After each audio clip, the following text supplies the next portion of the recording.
Hey, what's going on, everybody? It's episode number 254 of the Audible Farm Podcast, and this episode is brought to you by the Fort Dodge Fine Arts Association. Go to www.fdfineartsassociation.org to find out more. Be sure to check out their community calendar, and be sure to check out their podcast, FDT. That stands for Fort Dodge Thoughtful Exchange about the arts. And I co-host it with Shelly Bodhorf. Shelly is the best. It's so fun doing podcasts with Shelly. So be sure to check that out. There's a link on their website. The website link is right down below. So just go ahead and click it after you listen to this episode. This week I'm sitting down with Christian McCoy. Christian, I've known sort of for a while. We are Facebook friends. I don't know how much we've actually met before this, but I do recall sitting outside of a jam night talking to him, and that kind of got the juices flowing to being like, hey, I could probably get a good podcast with Christian.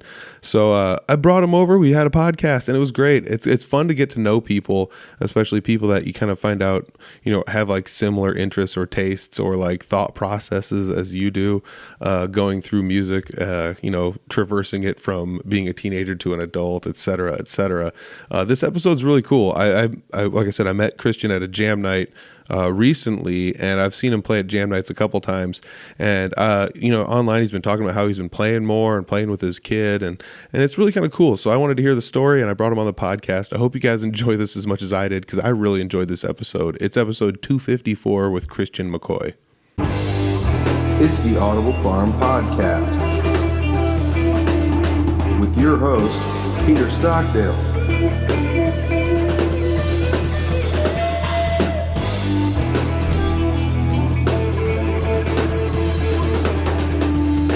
Sitting down with Christian McCoy. Christian, you've never been on the podcast before. I have not. Have you ever listened to the podcast? I have, actually. Fun. That's cool. All right. I was hoping you were going to ask me that. I got at least one person listening. That's good. All right. So the fun part about this is we've been Facebook friends for a while. Uh-huh.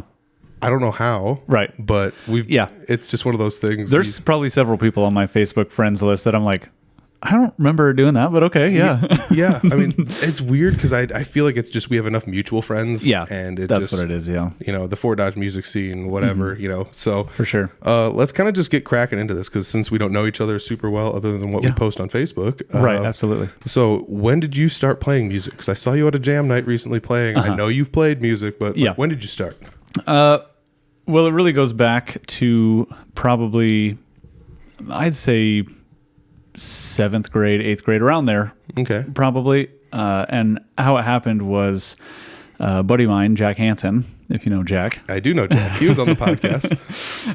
So he wanted, and if I remember the story correctly, which, he can correct me if I'm wrong, but he wanted to do the talent show. It's like a school talent show. Yeah. Okay. And he was looking for people. And so my dad had a guitar, right? And I heard him talking to other people, and I was at my locker in band. So I was also in band. I played trumpet. Okay. And I'm at my locker, and he's just like, hey, you play guitar? And I was just like, yeah. I'd probably touched it once, I'm just like, yeah. Of course I do. Yeah, kind of, And so kind of went on from there. We ended up playing the talent show, and that back then, I was playing a lot and loved it. Tried guitar, drums, a little bit of everything. But me and Jack, we started our first band together back then. Gotta know, how did the talent show go? So probably one of the most incredible moments of my life, other than the birth of my children, and Really? Was it really good? Okay, so what did you play? Yeah, so we played American Idiot by Green Day. Perfect. Yeah, it was, because back then that was the big thing. And so for me, I had just moved to town probably a couple years prior, and was, I've always been kind of an awkward kid. Okay. And, so the making of the friends, and then the doing something cool that seems like I'm in a movie, Yeah. It was just all incredible. And so we get up and play, and I'll never forget. So it was Caleb Ferry was playing bass. Sweet. Playing bass? He was playing bass. Wild. Yep. And Jack was playing guitar. I was playing guitar. And then I believe it was Chad Trunnell was playing drums.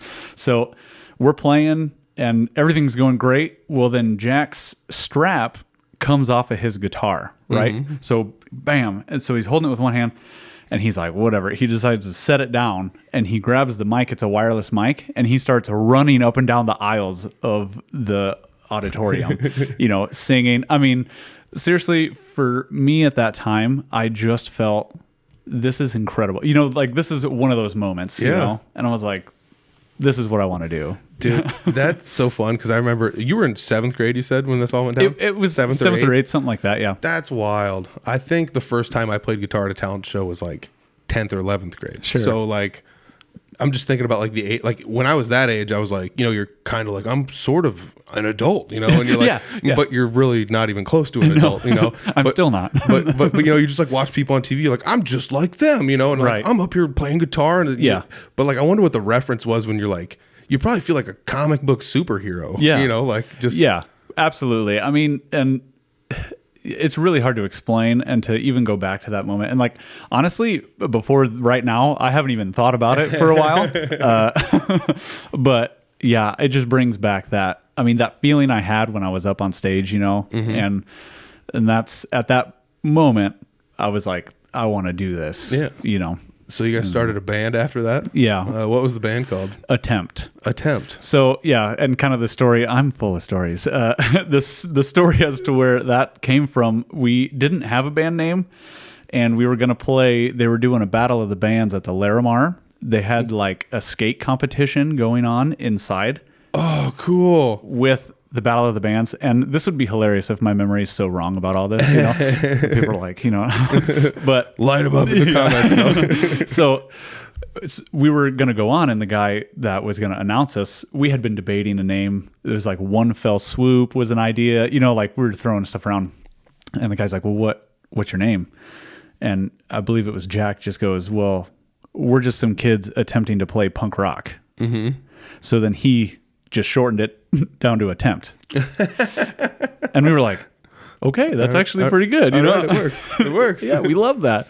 Yeah, played the shit out of that show. And that was, still back then was, this is, it's just incredible. Do you have like a year on when this, about when this was?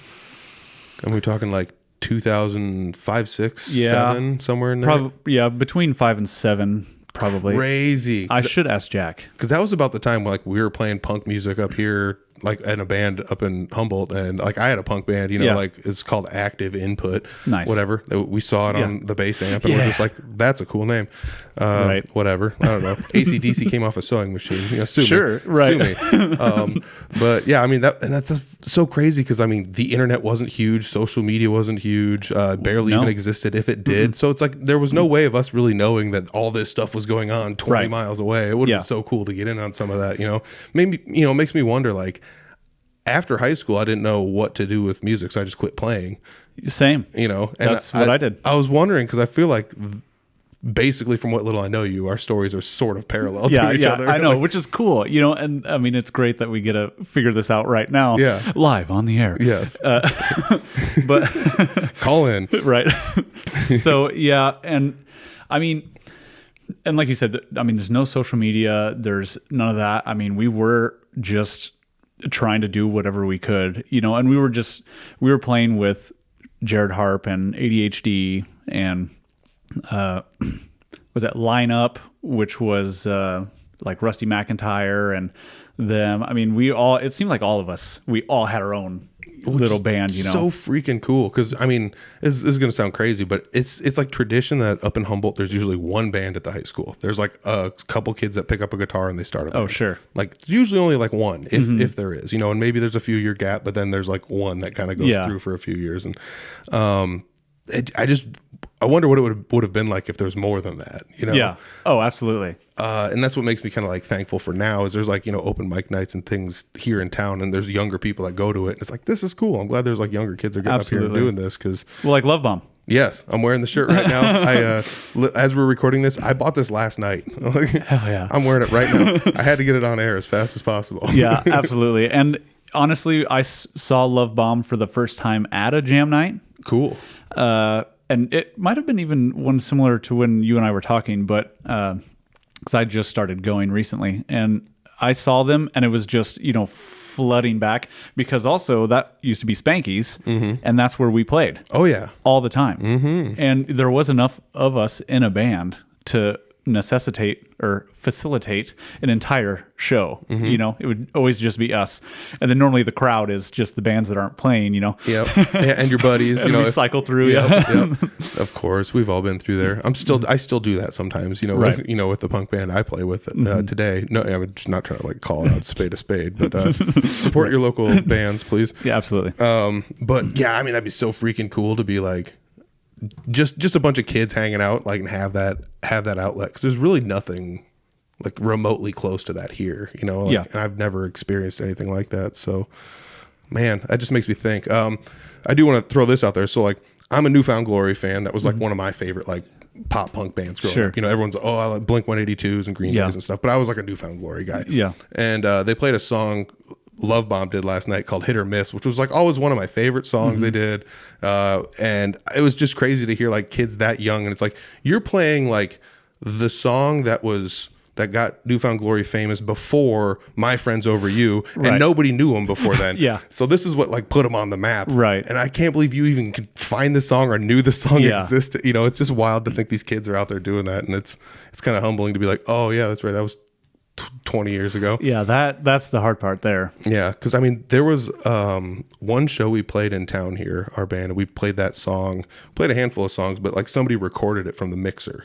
So we have like a rough copy of like something that we recorded literally 20 years ago. Nice. And so it's on YouTube, and I like found the song, and it's us playing Hit or Miss, and I'm like, dude, this is me in high school when I was your age 20 years ago playing this same song, like, which is just I just had this like mind melting moment listening to them. It's so weird to have that like nostalgia factor. Don't really feel like I'm that old. Like, do you? Same. Yeah. I mean, you know, it depends on the situation, I guess. But you know, like getting up out of bed in the morning, feel old. Give me a half an hour, I'm good to go. Yeah, right. A little bit of coffee, I'll be fine. Yeah, for sure. Oh gosh. But yeah, it's weird, you know, knowing that, like, I mean, you go to jam nights and there's a plethora of people younger than us, and I still feel like I don't feel like a young person, I guess. I feel like I'm new enough to the scene. I mean, I've been playing music now for like 10 years, but like, it's one of those things, I still feel new enough to the scene where it's like, some of these people, I don't understand like how they're so good already, you know? And I played when I was their age, and then I quit for a while. And now it's like, you know, Love Bomb, it's like, I've seen them a handful of times. They don't play the same songs every time, which is what we would have done when we were growing up, you know, because how do you learn 50 punk songs to fill out a 2-hour set or whatever? Absolutely, yeah. A lot of power chords. Yes. Excuse me.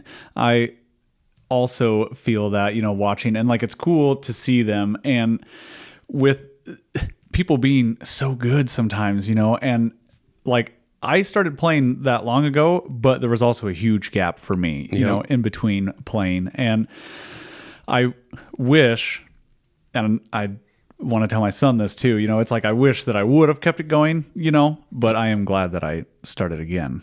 Playing now, you know. Oh yeah. There's never, and that's the other thing is like, if I could go back to 10 years ago and I picked the guitar up again and was like, I'm going to try and figure this thing out, see what it's about. Like, if I could like just snapshot myself now and go back to that and be like, hey, check this out, things are going to be pretty cool. So you're going to be all right. Yeah, you're going to be okay. I mean, I'm not like touring the world or anything, but still, like, I'm having a blast just doing what I'm doing, and I don't know. Absolutely. Getting in this weird, like, introspective nostalgia moment here, but... Well, and I've been doing the same thing with, you know, if I could show, you know, a few years ago, because it's probably 2 or 3 now that I've been, like, actually really trying to learn and play again.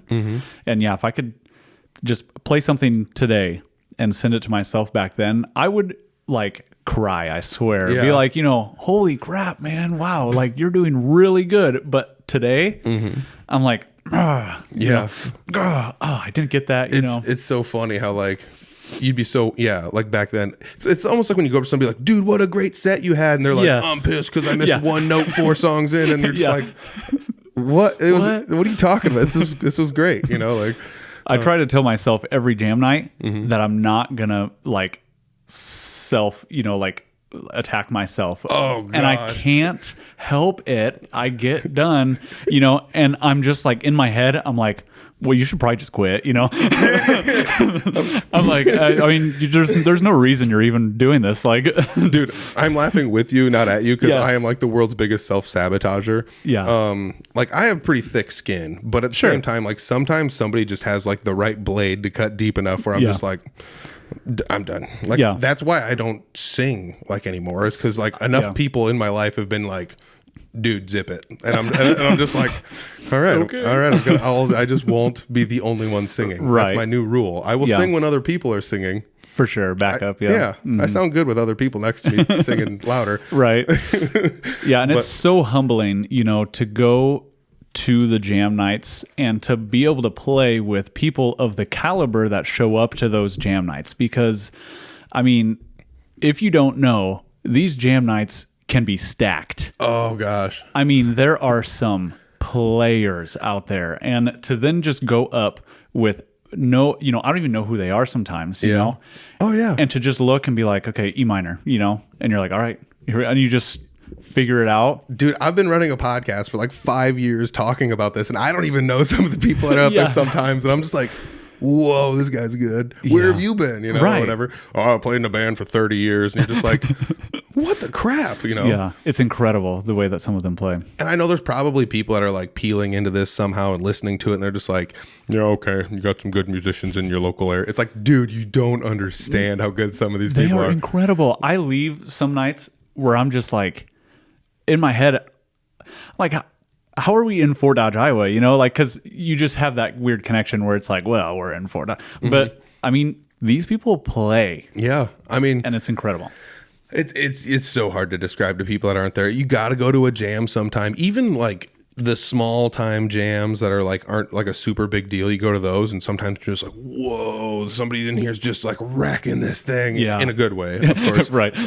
But it's so crazy. Like, and I sit and think about like all the people I've got the chance to play with. Like you said, it's just like, it's crazy. You know, if I could go back to high school me and tell high school me that I was going to play East Side Window with Jeremy Ober at the last jam of the season, right, which was just like a couple weeks ago as this comes out. But like, I'd be like, what the crap? I've seen this music video. What are you talking about? I'm going to play this song with them at a jam. I've been to these jams, and I've seen, you know, back in the day with like the Chris Carr jams back at Spanky's, you know, and it's like, I would just absolutely melt to think like where I'm at now. But it's weird thinking about that too, because like you said, I have these self-sabotage moments, and it's so hard not to when you're around these killers like this. Imposter syndrome, like hard. That's exactly what it is. You're like, I don't belong here. Bingo. You took the words right out of my mouth. But here I am, you know. And it's weird. Okay, so here's the other.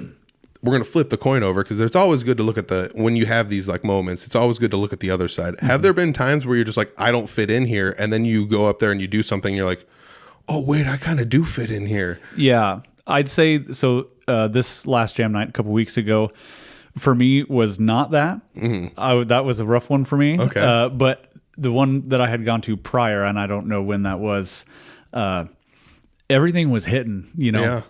And I just felt like I walked off just feeling like, man, you did pretty good, you know, like other than all that stuff, you know, that you didn't like, but you know, I'm like, that was awesome, you know. And then I leave and I'm just like, man, you like, and that's validating too for all the work that I've been putting in, you know, not that like I'm a 5 hours a day practice guy, you know, but I mean, like I have been putting in work, you know, trying to learn the theory and everything. So it is, very validating, you know, to have that moment. It makes me think of like, there's times where I'm in that scenario where like I feel like I'm a competent guitar player, but sometimes I go to jams and it's just like, you're playing a song that's not intuitive. And the crippling thing is like, I have this thing where it's like, I don't sing, so I don't get to lead songs and play songs that I know. So guess what? You have to just deal with it, you know, and I have to just go with it, because that's the way it is. And there's very few times where I will stand behind a mic and actually sing songs, because I can do it, but I just won't do it. So I tell myself, like, this is punishment for not singing. This is what you get for not singing. You just have to go with the flow. We're like the same person. It's kind of funny, you know, and I feel the same way, where it's like, I'm not leading any of the songs because not only do I not sing, which I'm trying to get into that now. I think I have an okay voice, but also I've never really been a cover guy. I have just kind of played in bands, and we've always played originals. Yeah. So I don't really learn a lot of other people's songs. So learning the theory has helped with that, where they can just say the key. But yeah, this last time it's like we go up and I'm not leading anything. And then somebody just starts playing, it's like, I don't know what I'm doing. I don't know the song. And like you said, if it's either not intuitive or I just don't know the flow or the vibe, Yeah. So, and that's the other thing is like sometimes you can know a song and it's like everybody knows the basic part to this song, but it's a jam, so everyone's kind of. I'm not trying to be like they're just kind of goofing off. Sure, They're just stretching, having fun. Yeah. So like the bass line isn't just normal. The guy playing lead guitar is not playing like a normal lead line behind it. It's just like everyone's just kind of going ham on the whole. Like a good example would be like, "Can't you see?" It's D, C, G, just over and over for the whole song, forever, and ever.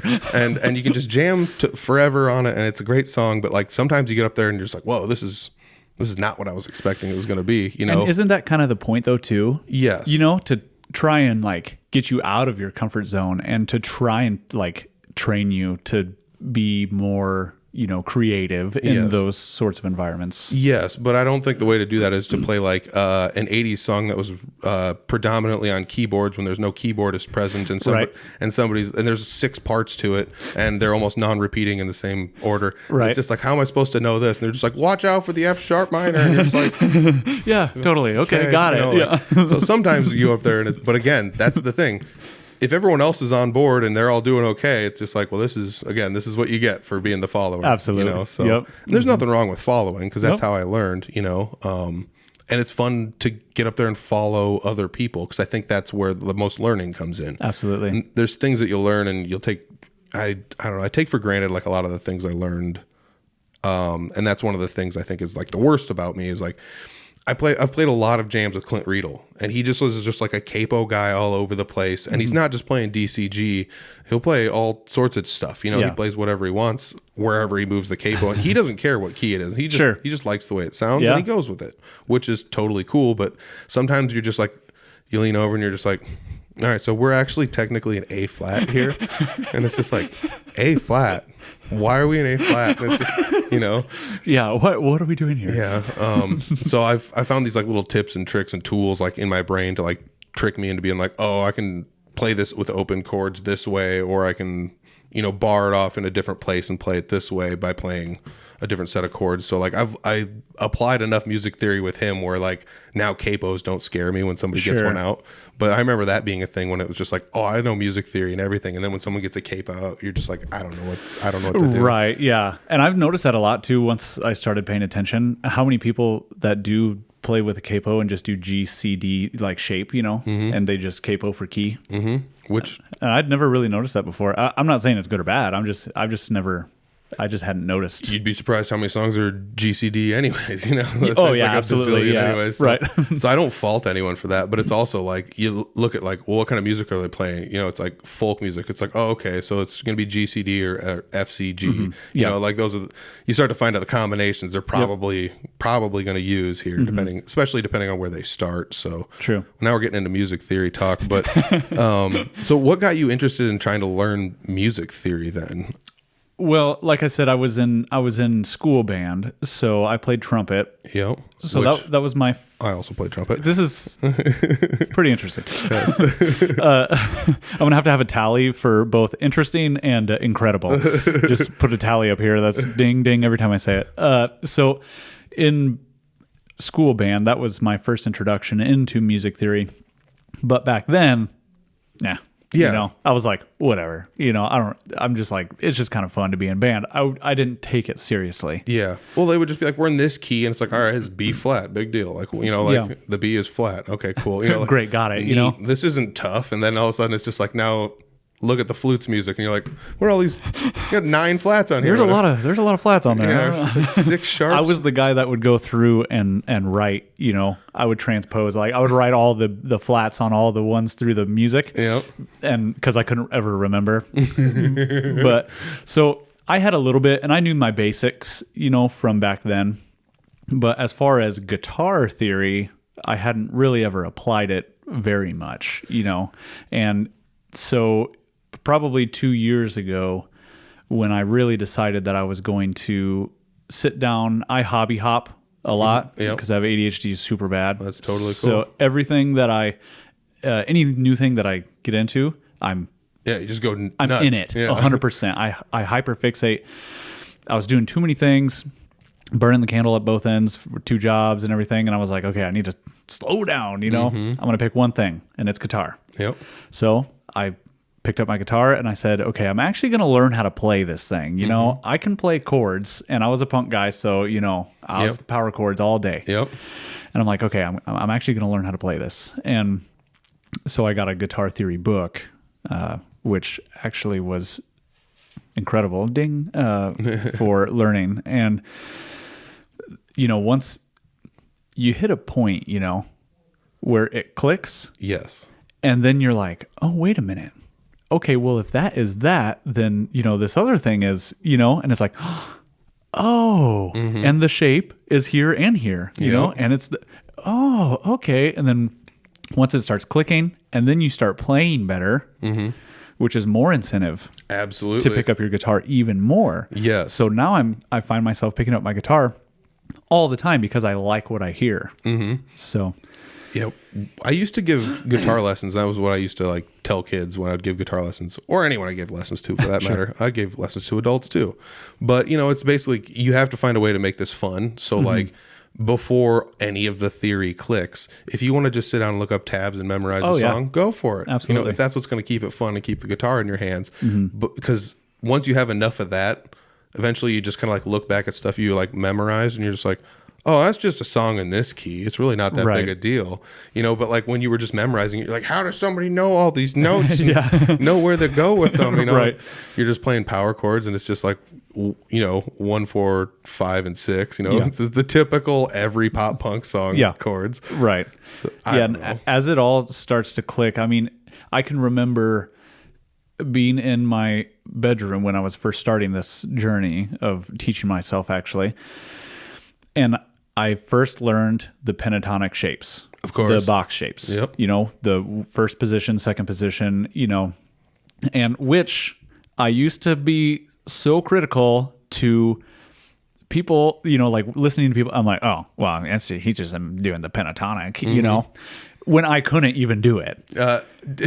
I don't know why that is, but I was always like, oh, well, that's just pentatonic scales. And even though I couldn't. Dude, that's so funny.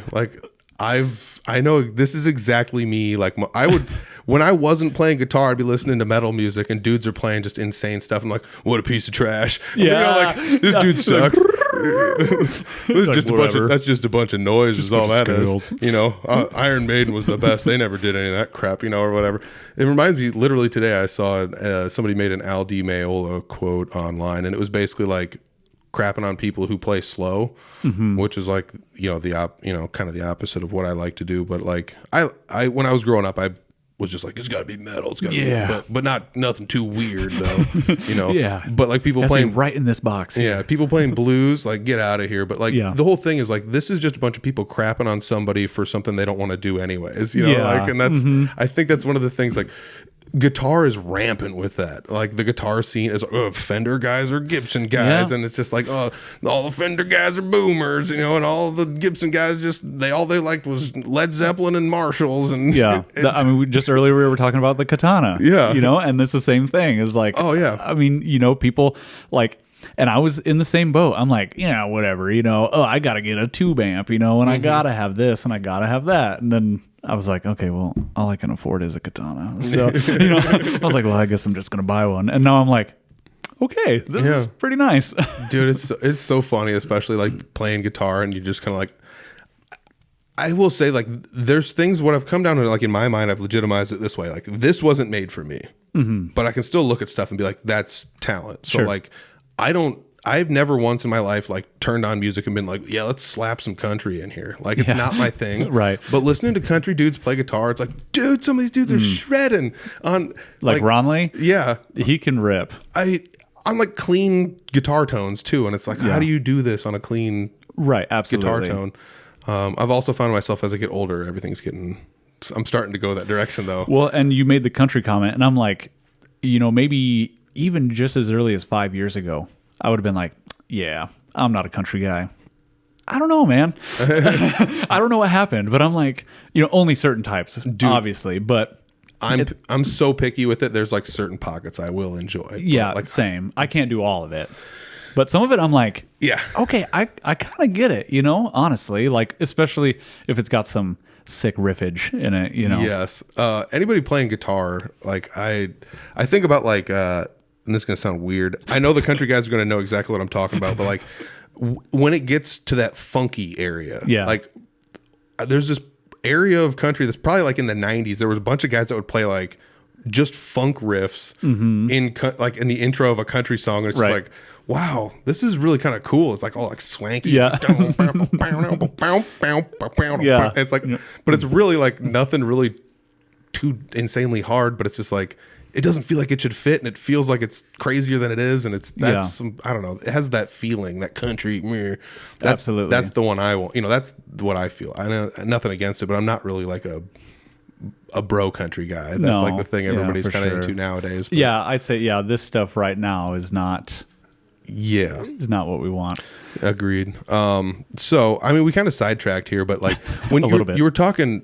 Like we all growing up kind of had like what I would call like the most basic, and when I mean basic, it's like less than 1 out of 10 aptitude for music theory, only simply because we played music in band growing up. Did you have a music theory class? Did they sit you down and were like, these are the scales, and when we say 1, 4, 5, this is the 1 and this is the 4, and this is...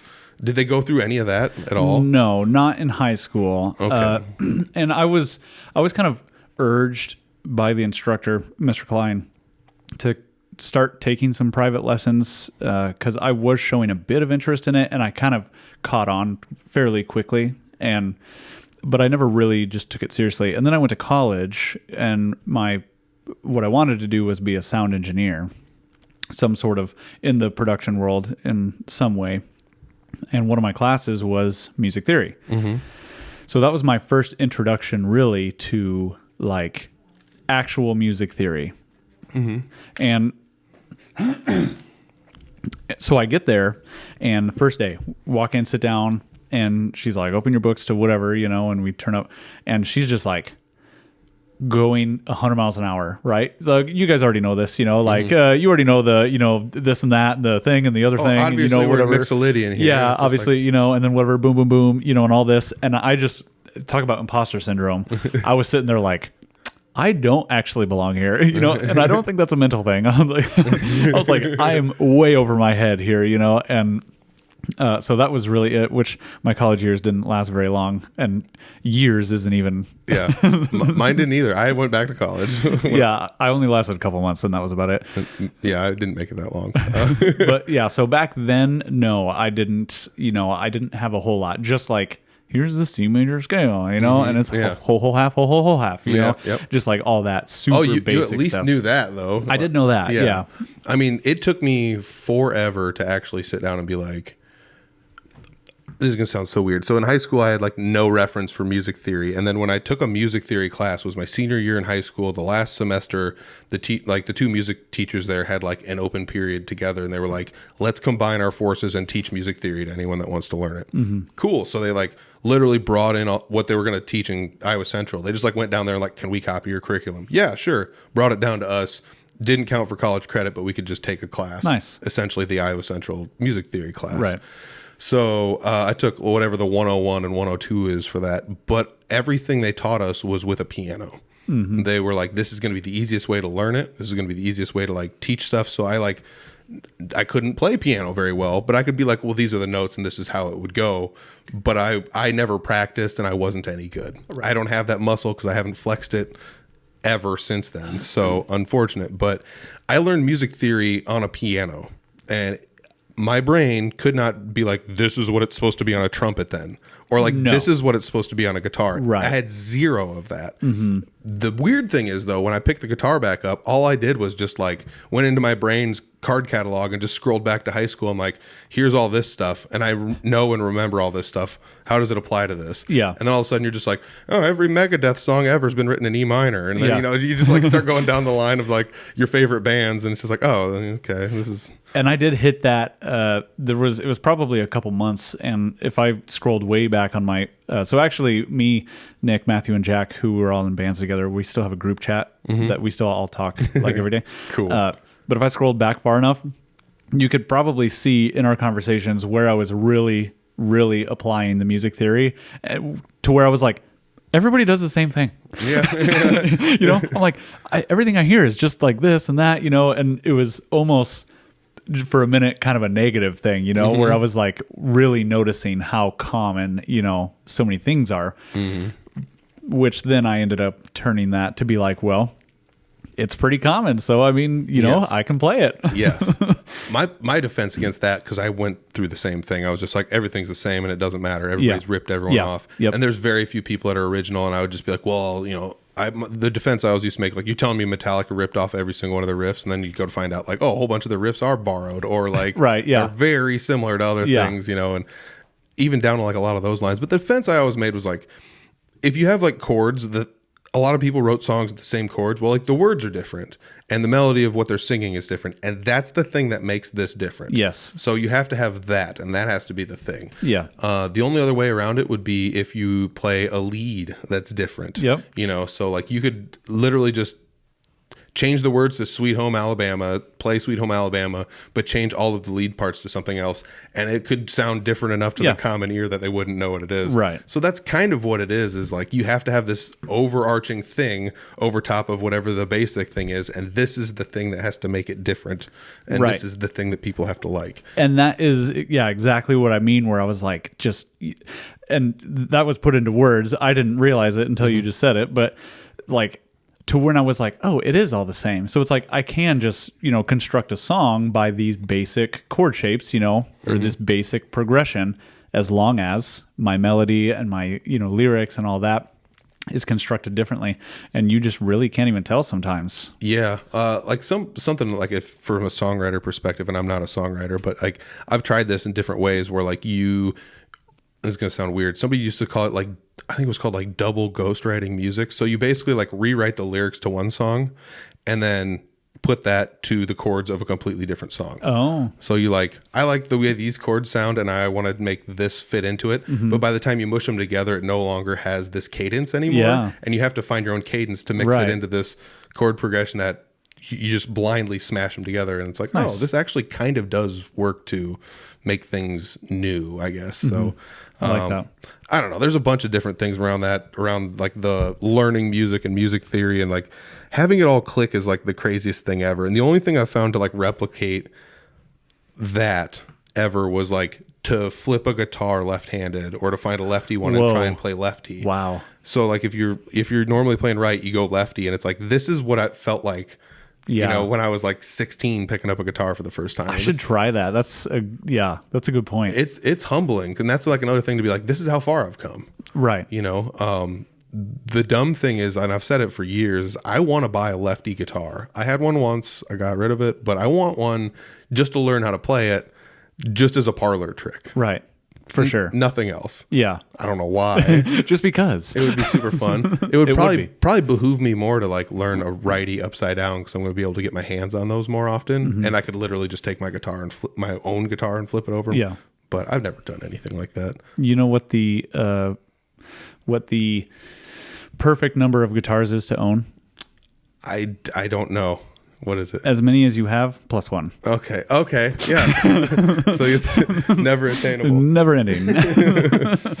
Oh gosh, that reminds. I saw a reel the other day of just like dudes just ripping guitar jokes at each other, like, you know, like how do you get a guitarist to get off your porch? You pay him for the pizza. It's just like a whole bunch of those things, you know. What do you do if your bassist is drowning? You throw his amp in after him. You know, like right. Just dumb stuff like that. We're like, what? Like, come on. There was a drummer one in there too. I don't remember it. You got lucky drummers, but Next time. So was there like other than like you just like had to calm everything down and start learning the guitar, like actually learning it, you know, like by like, was there a reason why you did this, or was it just like you just kind of like went from hobby to hobby until this one, and then you were just like, oh snap, now I'm in it. Right. Well, I kind of was going through an interesting time of my life at this point where I decided to stick with it. Like I said, I was trying to take on a lot of things. I had recently quit drinking, and with that came a huge like manic phase where I was just like, oh my gosh, I can take over the world. Yeah. I can do anything, you know? And I went and got my real estate license. I went, Sweet. you know, I was just like doing everything. Well, I also have 2 kids. Oh yeah. So I'm trying to do all this, trying to be the family man, you know, and it's like all comes to this point where I'm like, I'm burnout. I'm like, what am I doing? You know, why am I even doing all of this stuff? You know, like just because, you know, what am I doing? And it was at that moment where, and actually I saw a reel that was like, you know, this guy, I made my first $1 million when I was 25 and I have all these businesses, you know, and blah, blah, blah, blah, blah, you know, He's like, and if I started now, he was probably in his late 40s, maybe 50. And he's like, if I started now, I could do it all over again. But what I can't do is have my kids be young again. Oh yeah. So he's like, you know, I can do the business stuff later. So when I saw that, at the time, I was just trying to do so much, you know, in the business world, I guess you could say. And I was like, this isn't the right choice. I already made a commitment prior to have kids, you know, and that's my main commitment. Mm-hmm. So that's what I love is my kids. And what's something else that I love? Music. I've always loved music, you know, my whole life. I've always loved music, but I've never taken it seriously. So I'm like, if I'm going to take the family part seriously, I'm going to pick one thing that is close to me that can be a hobby, you know, and I'm just going to go in on that and keep it down here, you know? Mm-hmm. So that's what happened, which the 2 of them eventually merge together. But I was just like, okay, I've never actually really learned how to play this thing, you know, and it's always been frustrating for me. So I'm like, here we go. I'm going to do it. Mm-hmm. And that was when I just decided, okay, I'm dropping all this other stuff, which I still have a lot of other hobbies. Yeah. But and then I picked up the guitar and I just started. And like I said, I started with those pentatonic shapes, and I remember thinking like, oh, pentatonics, you know, and I'm like, oh, how am I ever going to remember this? Dude, my favorite is when you like watch somebody ripping and they're just ripping pentatonic. You're like, my pentatonic doesn't sound like that. Sound anything like that. What are you doing that I'm not doing? Yeah. You're just like, oh gosh. Or they're like, I've been to jam nights where like my guitar is like the guitar on stage that people will use if they don't have one or whatever. And so they'll be like, I was like, when I played it doesn't sound like that. Right. What did you twist a different knob? Like, no. What button did you push on that? I need that button. So that was what made, you know, I was just like, if I actually loved music, I would actually learn it, you know? And that's kind of what I told myself. Yeah. I totally get it. And I mean, in full disclosure, when I quit drinking, I picked up a bunch of hobbies and learned how to play guitar. Nice. So, like, as weird as it sounds, like, oh, we both went through the same thing, huh? All right. That's kind of been a common theme, it seems, in this episode. We'll shift gears here a little bit because you did mention something earlier that I kind of want to touch base on. So you had talked about how like your love of family and your love of music eventually started going together. Correct. So one of the coolest things I saw, and this is literally, I think, what caused me to reach out to you, was like watching a video of you and your kid playing music together. Yeah. And I was just like, this is the freaking coolest thing ever. And you were kind of online like, dude, this is the freaking coolest thing ever. And I don't have kids. Right. I've never been married. So I'm not even remotely close to anything of what you got going on. But it's like, that's still, finally getting old enough where I'm like, don't tell anyone that's cute, you know, like super cute. Yeah. So like there's stuff where I get like all sentimental and stuff. And I'm like, that's freaking cool. So what is this? Did your kids see you playing and they're just like, I want to do that? Or like, what is it? Right. And you know, having kids, I already was in my head, you know, like, okay, they're going to play music for sure. You know, like it's going to happen. I wonder if every parent does that. I know, right? I'm going to be a quarterback. Yeah, going to play baseball. Yeah. So I'm like, you know, I want them to play music, but I understand the dynamic of having an overpowering parent, you know, that's wanting you to do something. So it makes you not do it more, you know? So I'm like trying to navigate that. And, as my oldest son was growing up, I'm trying to introduce him into, you know, different things and just trying to be kind of calm about it, you know? And I'm like, well, and he just wasn't really showing a lot of interest. I'm like, okay, you know, that's fine. Like maybe someday. Well, fast forward to what we were just talking about earlier, where I decided I'm going to start learning how to play guitar the right way, you know, and the real way. And it was just about me at that point. Like, I'm just doing this for me. Well, then I was playing guitar a lot, you know, I was picking it up a lot. I like to keep an electric out in the living room that I don't plug in or anything, but I can play while the TV's on, you know. So I started jamming more, and then he just eventually started asking questions, you know, on his own. I think. How old is he? He's going to be 10 soon. Sweet. That's a good age. Yeah. And he's really absorbing a lot right now. So it was just, you know, he kind of started to show interest because he saw how passionate I was about it. And he just kind of caught on, you know, and I love to explain things. So he loves to ask questions, and we just kind of started talking, and he kind of had a few of those aha moments, you know, very basic, you know, but he's like, oh, okay, well, because of this, you know, and he kind of started to pick the guitar up, but I could tell that it wasn't really his thing. He kind of enjoyed it. He was playing a little bit. He learned his scales, you know, and like just on one string all the way up and down, you know, very basic single plucking stuff. And he was like, you know, yeah, this is all right. But then we moved into our new house where I got my jam room, which is it's incredible. It's legit to have one. There's nothing better than just walking in a room, just being like, click, plug in, that's go. Right. And because before I'd have to drag the amp out, I had to, you know, it was like really small house. So like this new place, it's like, it's all set up. My drums, my amp, the mic, everything. Awesome. You just turn it on and go. So we got a keyboard. I actually got it on a bundle deal. I was buying musical instruments, as we do, and the guy kind of threw it in. You know, here's this Alesis, like whatever, you know, synth keyboard thing. Sure, I set it up downstairs, and that is what got him. He kind of started messing with it, and it has a bajillion sounds, you know, and all this stuff. Which he's a kid, so he loves all the weird, you know, noises, and he started to play the keyboard. Which I don't really know. I can, like, if I really think about every chord, I can make it happen. Yep. But I cannot play the piano. Yeah. And so I'm like, oh, this is cool, you know? We got a keyboard player. Yeah.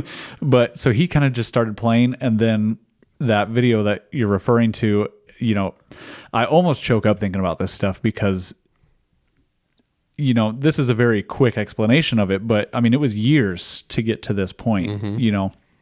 And to where now he goes down at least once, probably twice a day, and plays that keyboard all the time. And he's he can hear stuff, and he can go down and play it in the same key. You know, I'm not saying like full. Yeah, it's not like perfect, but like he Harry Potter. Yeah. We had Harry Potter on the other day. Okay. And hear the boom, yeah, I was just hearing it in my head. So next thing I knew, I was like doing something in the kitchen, and then I hear downstairs, not only did he figure out how to play it, but he found the sound on the synthesizer that sounds just like it. So I thought the movie was on, you know. He's like, but so I go downstairs and start playing with him, not on the Harry Potter one, on another one, and he loves to jam with me. You know, I'll turn my guitar on and I'll just play in C usually, so it's all white keys for him, you know. And when I can play something, he can play something. I mean, like, seeing that look in his face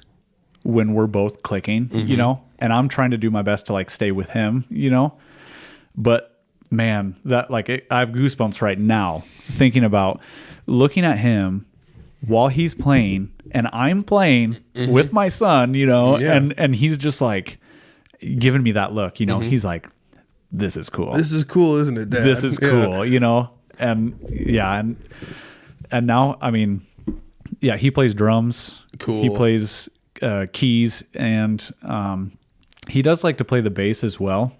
And it's just, the amount that he's absorbing right now is so incredible, and I'm trying to feed him as much as I can, but it's going to quickly get to a point where I'm like, that's all I got. I got nothing else. Yeah. Good thing McSweeney's is in town. Exactly. Yeah. Oh man. That's so cool. And it's also cool the fact that we're like, this is something you wanted. And it's not like you were pushing him towards it, but you're kind of just being like, here's a guitar. Yeah. Yeah. And he was just kind of like, it's kind of like, eat your broccoli. I don't know. And then eventually, like, you're just like eating your broccoli. And then like a couple of years goes by, he's like, Dad really likes broccoli. Maybe I'm going to try this broccoli out. Maybe I should, and it's like, that's really cool. It's like, I mean, that's like probably, I want to say it's like Buddhist or something. There's something in there where it's like the harder you reach towards something, the further away it gets, Yeah, exactly. And it's just 100%. like, and that's exactly what it was. But as soon as you were just like, I'm going to do this for me. Yep. It's almost like you, and I mean, it's probably obvious to everyone else. You were just like leading by example. You just wanted to do dad stuff. 100%. And at that time you were just like, you should play the guitar. I don't really play I do play the guitar, but I don't really play the guitar, but you should learn the guitar. Yeah, exactly. That's really cool. Yeah, it is. And, I mean,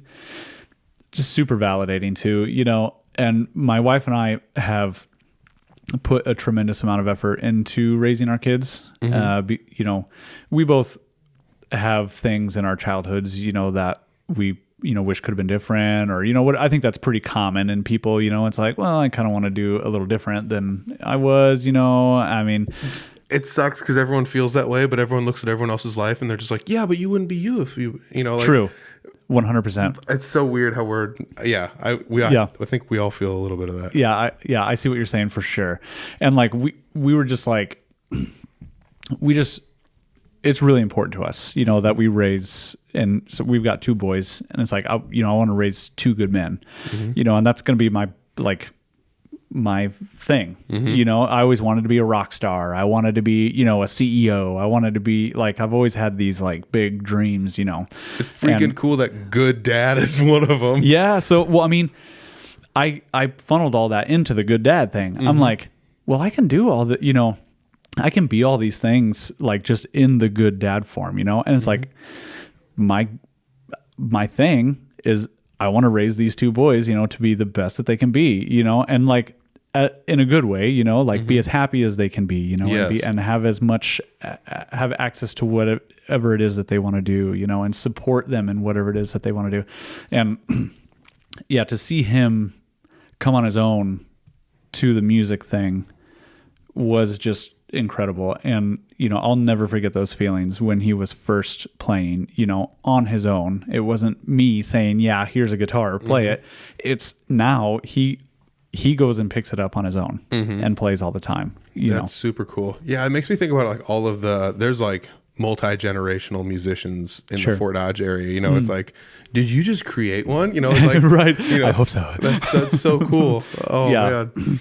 So like the other thing is, you've kind of taught your son. Did that like make you realize like I could probably teach somebody else this? Because I do want to say I think I saw you giving guitar lessons. Yeah, now, right? Yeah. So that's a new thing. Yep. That just started, and I would say that seeing the joy in kids, when they can realize that they can do it, it's contagious.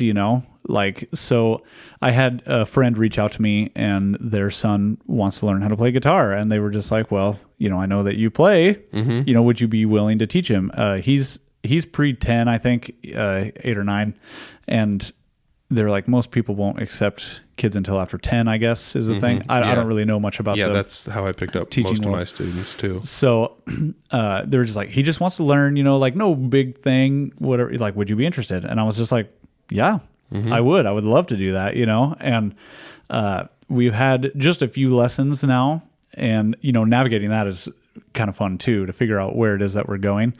And he's into it. Cool. He wants to learn. It's definitely not a parent, I'm going to sign you up for this and you're going to learn. It was him that initiated it, and he's very eager to learn. And unfortunately he had an acoustic guitar. It's kind of just a very budget friendly off the internet, very early kids guitar. Well, it broke, the neck snapped. So they were going to throw it away. And I was like, well, wait a minute, just let me see it when I get there. So they showed it to me and I was like, no, I'm pretty sure I can fix that. They're like, you can? I'm like, yeah, I'm pretty sure. So I actually have it at home right now. I just finished it here the other day. He doesn't know yet, but so I did a glue up on it, and I glued the neck back together, which they had just like Brad nailed the neck to the body. Oh, gosh, Yeah. So like I did a little bit of rework to it, and then because I've also been finding passion for working on musical instruments as well. And so I did a glue up on it, and now it's back in working order. Cool. At least enough to get him going, because right now he doesn't have anything while I'm gone. I just bring one for him to play. So yeah, doing that, I was like, man, I never honestly thought about giving lessons. That wasn't something I'm like, oh, how can I monetize my, Yeah. I'm just like, they asked, and I was like, yeah, that sounds like a good idea, and after a few, I'm like, oh, this is kind of cool, you know? Dude, it's so much fun. I had such a blast giving guitar lessons, and like low demand and then lack of time was basically what got me to not give guitar lessons. I went through it a couple times where it's just like I have too much going on right now and I can't, and I'm sorry, but like you just take a few months off. But it's fun to watch. Like there were a couple students I had that like kept playing while I took time off. Yeah, and some of them like got better, nice. and some of them would be like, well, I took them down to take a lesson from Ober once a month, because we can't drive down there all the time. And it's like, well, you still fit one in there, that's really cool. So it's nice to know that there's this like system where like you can learn the guitar if you need to. I feel like growing up, it was just like you had to know somebody that knew somebody, and that was the only way. Especially pre-YouTube. Yeah, pre-internet, pre whatever, like. I live in Humboldt, Iowa. There wasn't like a sign stapled to a post that said guitar lessons, call here, Pull a tab, yeah, take one or whatever. It's like there was none of those, and if there were, I missed them. Right. But I think it's so fun. Like you probably learned before YouTube. Oh, absolutely. So because it was like about the same Not time very out. Well, but I did. Yeah. Well, I mean, it makes me think about like there was tab sites and like chord sites, like song sites that were like not the ones that people use today that I still remember like using like back in the day where it's like, oh, this one didn't survive the internet, the test of time. Oh, yeah. Now it's Ultimate Guitar is like the one everyone That's uses. the one. Yeah. But you got to have the pro version to get the, to get anything good or whatever. Otherwise you get this one that was done kind of weirdly, like none of the other one, like none of it lines up really, and it's like they just like did it on their keyboard, like dash, dash, dash. I can't believe somebody would spend time doing that. But, there's software you can do that stuff too, and people do spend time doing that actually, which I don't know can come in beneficial. So right, I mean, giving guitar lessons such a great thing, and it's such a great thing for the community. I always thought like when I had like enough knowledge to be like I can teach a beginner, and if they get anywhere into this intermediate level at all, I have to send them somewhere else. That's where I'm at really. And if that's the thing. I always sat down with people like.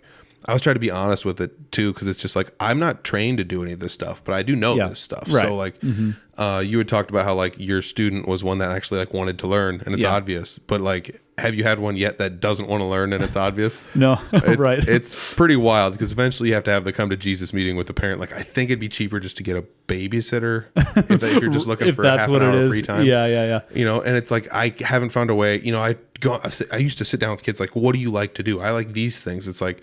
Let's try and find some way to tie what we're doing into those things. It's like, oh, you like video games. What are your favorite video games? So you start like looking up soundtracks to video games and try to find songs or just something you can kind of key them in on. But, it's not for everybody, and sometimes it's one of those things when they come on their own volition, it's a little bit better than if the parents are kind of forcing them into it. But yeah. And kind of my plan, I guess, is like, I'm going to teach him. Yeah. And that's just kind of where it's going. I'm not like planning on, really making a thing of it, I mean, we'll see, I guess, if it ends up being more fun, but and like you said, I can get to a certain point. I can teach you how to start playing, you know, and a little bit, but after that, it's like, I probably need someone a little more than me, but yeah. I mean, some of that too was like, oh, I need you to learn how to play jazz guitar for jazz band stuff. And it's just like, oh shit. And so then it's just like all of a sudden it's just like I'll see you in a couple of weeks. And so you just spend like 4 or 5 hours a day after work like learning everything you can about playing jazz guitar, and it's just whatever. And so it's like, all right, here's the basic gist of it. And it's like I still have to look up chord structures, but it's like the thing I taught a lot of those kids was just like, you can learn this stuff. If I can learn this stuff, you can. And I know you can learn it faster than I can. So like you'd break it down to be like, here's 9 different ways to play the same chord, and then the next chord is here's 9 different ways, and you have to find a way to make this flow just like it would kind of in this song. So you can kind of find different ways through it, which is like the most basic way to play jazz guitar, or like, you know, jazz bass. It's like we have to read notes. It's like, oh crap, I haven't read notes in a while, you know. And I read the treble clef, not the bass clef. Yep. So you gotta like read these things and play. You know, that was always the joke. How do you make a guitarist stop playing? You put sheet music in front of them. There's another one of those jokes. But yeah, I could play bass sheet music, which like was like a weird thing to like. It's like, and that's the thing I kept showing these kids is like, I'm like 3 weeks ahead of you in this. That's all I am. Right. You know, and it's just like, so if I can learn this stuff, you can definitely learn it. And like at a younger age, they could probably learn it faster, you know, and then there has to be a point in time where you're just like, into the wild you go. Like, I can't do anything else for you. Like you learned faster and more than I did, you know, or it's kind of a fun thing. I've actually sent kids to like other places to learn guitar because it's just like, oh, this is the next best option. You know? Yeah, right. I can't go any further with this. To be more efficient, you might want to go here. Yes. So, have you, with your music theory, have you written any songs as an adult? Have you tried to like write songs and be like, here's the chords, here's the words? Mm-hmm. Have you tried recording anything or? Not quite. I do almost have a setup where I could kind of record at my house, but as far as writing goes, like I said, playing most through my entire life, I've always been more on the writing side or playing with other people that write. You know, I don't do a lot of covers, but I got really, once I started getting into the music theory, I put up a whiteboard down in my jam room now that if I have a song idea, I'll put it up, I'll put what key it's in, I'll put what chords, you know, and like, you know, here's the verse, here's the chorus and everything. And it changed everything. Yeah. Honestly, being able to write. So, you know, and I know there's a lot of debate. I have friends who are almost against music theory, you know. They're like, oh, it's a constraint, you know, like, and then you're only going to be worried about the music theory, you know, and I'm like, it's so opposite. It's so like opening to me. That's like a horse person being like, I'll never buy a car because then you have to go get gasoline for it. Right. It's like, what are you talking about? Yeah. And I kind of got into a little debate with this guy, like friendly, of course, you know, and he's a great player, you know, and I'm not doubting that people can be great players without knowing theory. But to me, learning it opened up so many more doors because, like, sure, I could have come up with that without the theory, but I can come up with it 10 times faster with the theory. Yeah. Because in my head, I'm like, okay, what's that sound? You know, like the next chord, I think it sounds like it's probably a 7th, you know? Yep. So then I play it and I'm like, yeah, okay, that is what it is, you know? And I can find the chords that I'm looking for and I can find the feel that I'm looking for so much faster with knowing theory because I know what works and what doesn't, you know, and that's kind of a loose term too, you know, some stuff is kind of interchangeable, but you know, it's like knowing where to start is, I mean, just been so incredibly helpful for me and in my writing, which, you know, I don't write hundreds of songs or anything, but you know, when I am writing, it's so satisfying now to where I can very quickly come up with something that sounds pleasing to me. So when you write music, are you going back to this punk rock era or have you like changed your tastes now? Yep. Are you doing acoustic stuff? So I am so much less punk now than I was before. It's kind of funny. Like I still love to listen to things, but like if you looked at my Spotify, like my Spotify is confused daily. It's like, I thought you were into this, you know? It's like, well, no, now today I'm into fusion, you know? Like whatever. So I listen to so much stuff and my writing has really shows. So like right now I'd say I have probably 4 or 5 songs that like I've really been working on, and one's like a dirty raunchy blues kind of sound, and then this other one's like a pop punk, which like after our first punk band we kind of went into this more pop punk style, you know, because I was really the My Chemical Romance, The Used, you know, like that kind of era, you know, and I was an emo kid, and so it's more kind of that style, you know. And then I have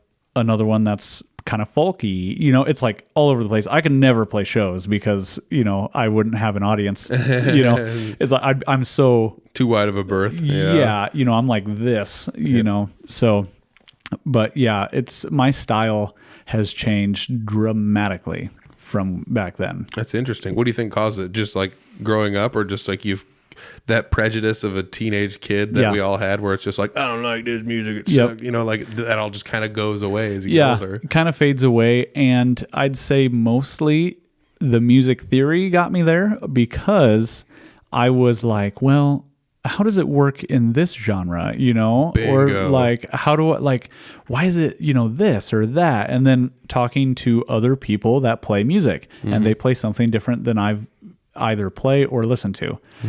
They're, oh, you got to check out, you know, blah, blah, blah. So turn it on, and now I can appreciate so many different types of music based on the theory of it, you know, and based on what they're doing. Even if, say, that person that wrote it isn't a theory person, you know, it's still in theory. Yeah. So, you know, I can listen to it and I'm like, man, okay, this is really cool what they're doing here, you know? And then I went down so many rabbit holes at that point. Yeah.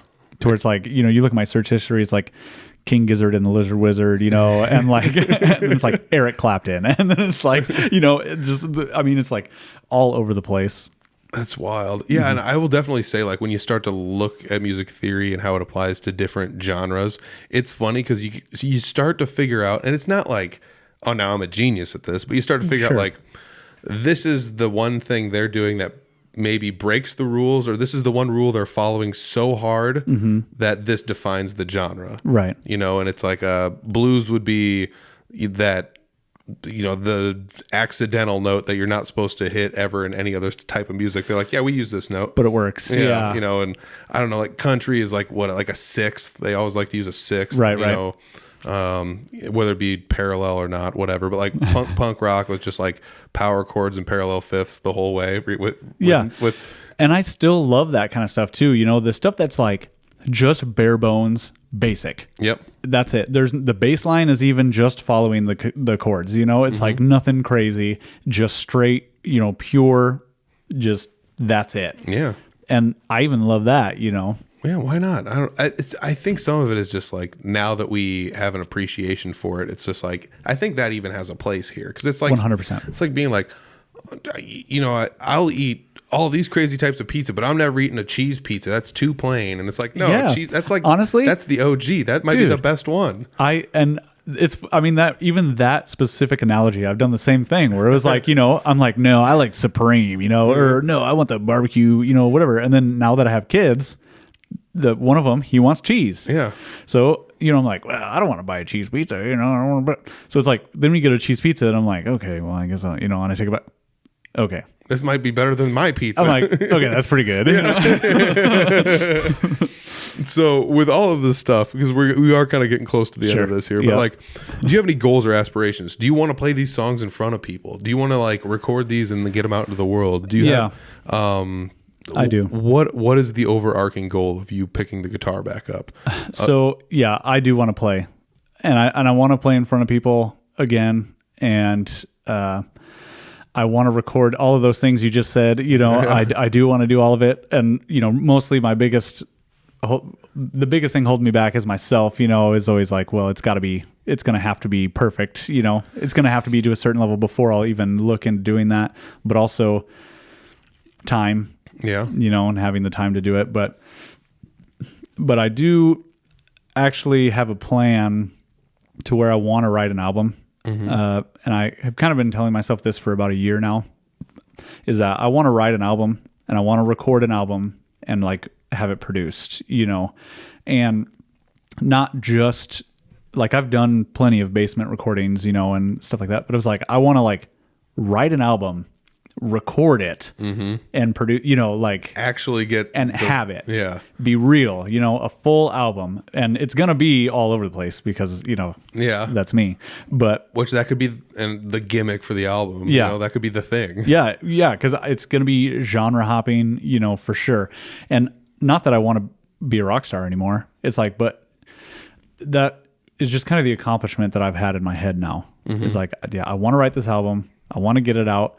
And I want to start playing in front of people. I even want to start singing in front of people, which that's even hard for me to say, you know, because I've felt such a way about it. But I'm like, yeah, I want to, especially like jam night is a great opportunity to bring something to the table, you know. So next year, my goal is I want to at least bring like 3 songs that I can go and lead a spot at a jam night. Cool. You know, and like, it's going to be me, which is like, I'm terrified right now. Yeah. It's possible. I mean, like I feel like learning music theory and getting back into it, there's this weird thing of just like anything's possible. I can I can play any style I want to now or whatever. Like, and something usually happens to cause this weird, like it gets sawed off and it doesn't come back thing. Right. But, I don't know what it is to get back to that thing. Some of it is like, at the last jam, when I played a song, everyone's just kind of like standing up there looking. I was like, I don't really sing songs, guys. And they're just like, you sing something. I was okay, I get, you know, like, and like, there's this weird thing in my brain where I have like, and we're getting to the end, so I don't know if you're here. I apologize. Here it is. But like, I have this thing in my brain. I call it like the fuck it. Like, it's just like, I'm never just like, I don't want to deal with this. I'm done. Yeah. It's always just like, I don't care how I feel about it. Just get the damn thing done. Just do it. It's not like I don't want to do this. It's just like, let's just get it over with kind of deal. And it's so satisfying just getting the thing done. And I don't know what in my brain like turned on then, but I feel like going to these jam nights is definitely something that's probably reinvigorated you to do that. Have you ever thought about going to an open mic night and just being like the only guy up there with like an acoustic and doing one of your songs? I would. Yeah. You know, I would. Yeah. Like, it's hard, but I would totally do it. Go to the River Hops one, because I've seen people of all, like, it's crazy there. You'll see somebody up there that's like, I just learned how to play guitar last month. And it's like, sweet, if they've got the balls to get up here and do this. That's incredible. You know, but incredible. But then also like that person plays directly after somebody who's like a professionally trained classical guitarist who trained in Italy. And it's just like, which actually did happen at a jam night. And it's like, this person is that good and that person still has the cojones. Yeah, they've got the moxie to get up here and do this. It's like, why wouldn't I want to do this too, you know? Right. And guess what? I didn't like one more than the other. It's like, I'm so happy to see these people up here playing. Which is this weird resurgence I'm finally having where it's like, it's okay to not play. You don't have to get up there and play with everybody at every jam. And I'm like just going to jams, enjoying myself now and not even playing all the time, you know, and I'm being more social, I guess, out there and just talking to people when I'm at jams, which is like kind of how you and I first started talking. Absolutely. Because we're Facebook friends. And I was just like, oh, I know you. Hey, what's up? Your kid was playing the other day on the internet. That was pretty cool, right? That was cool, huh? Yeah. And dude, I don't know. I feel like that's so cool. You got the right goals. You got the right mindset. A lot of really cool things have happened in your life, especially recently, to kind of just culminate into something that seems like, I don't know, like a younger you's dream come true, you know? I would say 100%. That's if the younger me could see me now, first he'd be like, you sell out. And then he'd be like, you know, and then he'd be like, watch for a while. I'd be like, that's actually pretty cool. He's like, man, you're actually kind of cool though, you know? Oh, it's hilarious. Maybe next time I'm on, you know, I'll be, you know, halfway through my US tour, you know? Yeah, you never know. Yeah. You'll be like on your way back through your second time across. Yeah. I thought I'd stop in Humboldt. Yeah. Swing by and say hi. Oh, that's so awesome. Dude, this was so fun. This is such a great time sitting, hanging out. We definitely went over an hour. And so this was totally cool. I don't most of the stuff on here I covered either by organic or by I asked the question. The only thing I have on here is have you ever named a guitar? Nope. No. I was trying to think. I'm like, have I? I don't think I have. Because I haven't either. Oh, really? Yeah. Okay, well then I don't feel so bad. Yeah, it's so weird because I get crap from people like, because I play one guitar more than anything. I love it more than any other guitar I've ever owned in my entire life, and I play it all the time. And people are just like, "What's its name?" Like, it doesn't have one. It's guitar. It's a guitar. Well, what's funny about that is I have a cat and its name's Kitty. So like, I probably would be what I name it. Yeah. Well, this is guitar. Dude, I'm stealing that. That's so hilarious. Oh, that's so cool. Yeah, I've never named anything. So yeah. Sweet. There we go. It's been a pleasure to be here. Dude, this has been so much fun. Christian, I don't have any links for you because you're not in any bands. That's correct. But I'm really nobody. But you are somebody. Dude, you're somebody. That's the thing I think is most intriguing about this is just kind of like, I wrote in here, Fort Dodge had a, quote, punk scene, which it did. It did. And it's so freaking cool. And you guys like were skaters and did the actual thing. We were doing the stuff, man. Freaking awesome, you know. So like, I'm excited to see you out there playing music again. And I think the coolest part, I'll leave you on this one. The coolest part was the first time when I saw you play at a jam. I think was the one where you're just like, dude, yeah, I actually fit in with these guys because you were up there just like crushing it. Yeah, and I was like, thanks. And I was like, dude, he has been learning some stuff. This is pretty wild. Nice, I appreciate that. Yeah, dude, it's so cool. So thanks, man. I appreciate this. Yeah, absolutely. Glad to be here. There you go. It's episode 254 with Christian McCoy. The cool part about this one, I think, was hearing about the Fort Dodge punk scene. I think it'd be super fun to have somebody like kind of tell a mini story about that. It would be kind of a neat thing. I don't know who would be the person that would be the best person to do that, but I do know a handful of the people that were involved in it. It would be kind of fun to just get them all together in the room and just like, let's talk about this and draw a timeline or something just for fun. But yeah, I don't know. I do have like some weird small interest in like super short like bios of like stories of time periods, maybe of music scenes. I don't know. It's not my thing, so I don't know if I would be the person to do it. But it would be cool. Someone get on that. Let's see some more content out there. But yeah, what do you think about this episode? It's really kind of fun to talk with somebody that opens themselves up about, you know, like how they feel about things, you know, and I that's kind of just the thing. I think we all go through a lot of these emotions that we were talking about in this episode, and it was kind of I don't know, I feel like it was just kind of reassuring to me that like, yeah, you know, good people doing good stuff, you know, and you can see the impacts, you know, rippling on down the way, and it's just kind of cool that the things are working out for Christian the way that he kind of wants them to, you know, or he's trying to help certain things out, and it just kind of, they all happen the way they're supposed to happen, and it's usually a good thing, you know, especially, I don't know, just hearing a story like that anyways, it just sounds kind of fun. So hopefully Christian gets out there, plays with some bands or something like that. I know he's got other priorities in life right now, but let's see what he's got going on, you know. That'd be really fun. Maybe he's gonna just start a band with his kids when they grow up. I don't know, have a family band. How cool would that be? Yeah, that would be pretty cool. Oh, man. So I hope you guys like this one. I don't have any links down below for Christian, but be sure to check out the link down below for the Fort Dodge Fine Arts Association. Thank you guys for helping us out with this episode. And I want to say thank you to Christian, and I want to say thank you guys for listening. If you guys enjoyed this, just share it with somebody. Let them know you liked it. Hit subscribe wherever you're listening, wherever you're watching, if you're watching on YouTube. And just, you know, audiblefarm.com for pretty much anything else. You can find Audible Farm stuff everywhere. There's a shop link. I still do have a couple Audible Farm hats left.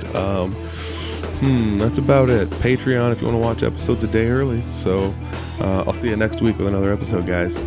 Peace.